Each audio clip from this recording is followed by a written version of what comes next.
हाय हाय wow. Wow high, আমি চান্দু। তা বলছিলাম চান্দু, তুই কি আজকাল লিপস্টিক পরে ঘুম থেকে উঠিস? আরে না না, কাল রাতে ভিডিও শুট করতে করতে খুব জোরে ঘুম পেয়ে গেছিল, তাই আর কি ওইভাবেই ঘুমিয়ে পড়েছিলাম, তাই আর তোলা হয়নি। এসব কথা এবার বাদ দেওয়া যাক। দেখো, সকাল সকাল ঘুম থেকে উঠে আমি ফ্রেশ হয়ে নিয়েছি। এবার সকালের খাওয়া দাওয়াকে গুলি মেরে আমি চললাম আমার সফটওয়্যার গুলো দিয়ে আমার খাটটাকে জঙ্গল করতে। আরে এটা আমি কি বললাম? না না, মানে আমি যাচ্ছি এগুলো দিয়ে আমার খাটটাকে সাজাতে। ও হো হো, কি সুন্দর লাগছে, মনে হচ্ছে আরো কটা কিনলে ভালো হতো। হ্যাঁ হ্যাঁ চান্দু, তারপর তুই খাটের তলায় ঘুমাস।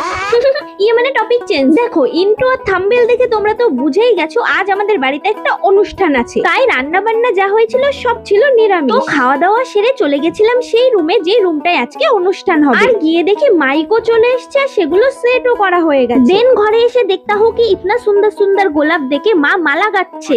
চলো তো আজ এই ব্লগে তোমাদের সাথে কিছু কথা শেয়ার করি। তোমাদের একটু আগে যে ঘরটা দেখালাম ওখানে কিন্তু ছিল আগে একটা টিনের ঘর। আর এর আগে তো আমি অনেক ব্লগে তোমাদের সাথে শেয়ার করেছি যখন আমাদের এই রুমটা রেডি হচ্ছে। আর এখন তো দেখতেই পাচ্ছ কতটা কাজ এগিয়ে গেছে। এবার চলো তোমাদের বলি এই ঘরটা আসলে কিসের ঘর। তোমরা হয়তো অনেকেই জানো, আবার অনেকেই জানো না যে আমার বাবার কলার ব্যবসা আছে। এবার আমাদের কলা রাখা বা কলার সমস্ত কাজবাজের জন্য ওখানে যে টিনের ঘরটা ছিল সেটাতে আমাদের অনেক অসুবিধা হতো। তাই যেই ব্যবসার জন্য আমরা সুন্দর মতো খেয়ে পড়ে বেঁচে আছি, তার জন্য যদি একটা সুন্দর জায়গায় না হয় কি করে হয় বলো তো? এবার তোমরা অনেকেই ভাবতে পারো হচ্ছে তো কলা রাখার ঘর, কিন্তু সামনে এরকম ডিজাইন কেন? আরে বাপু দাঁড়াও, এবারই তো আসল ভান্ডাটা ফাটাবো।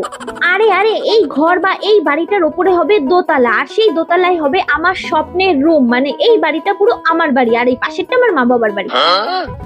বাপ রে, আজ তো অনেক কথা বলে ফেললাম। যাই হোক, এই দেখো আমার বাবা কত রকম মিষ্টি লাড্ডু কত কিছু নিয়ে এসেছে আজকের অনুষ্ঠানের জন্য।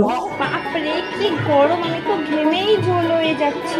টাটা, পরে দেখা হচ্ছে, খুব চাপ কাজের। ও হো, দেখেছো এত কিছুর মধ্যে কিসের অনুষ্ঠান সেটা তো একবারও বললাম না।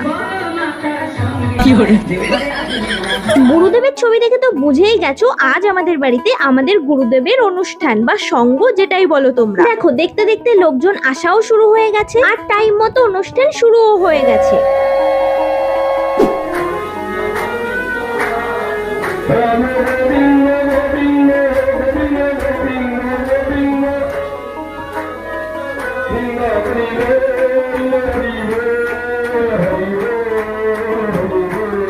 দেখো, দেখতে দেখতে হয়ে গেছে সন্ধে আর ওদিকে চলছে অনুষ্ঠান। এবার একটা আসল কথায় আসি। হ্যাঁ, হয়তো অনেকেই ভাবো আমি একটা ল্যাটখোর, কোনো কাজবাজ পারি না, কিচ্ছু না। আরে ভাই না না, ঠিক আছে আমি পারি কিন্তু করি না, সেটা আমার পার্সোনাল ব্যাপার। চোখ দিয়ে দেখো সবাই ওদিকে অনুষ্ঠান। পুরো ব্লগটা দেখতে চাইলে চন্দ্রা রয় ফেসবুক প্রোফাইলে গিয়ে দেখতে পারো।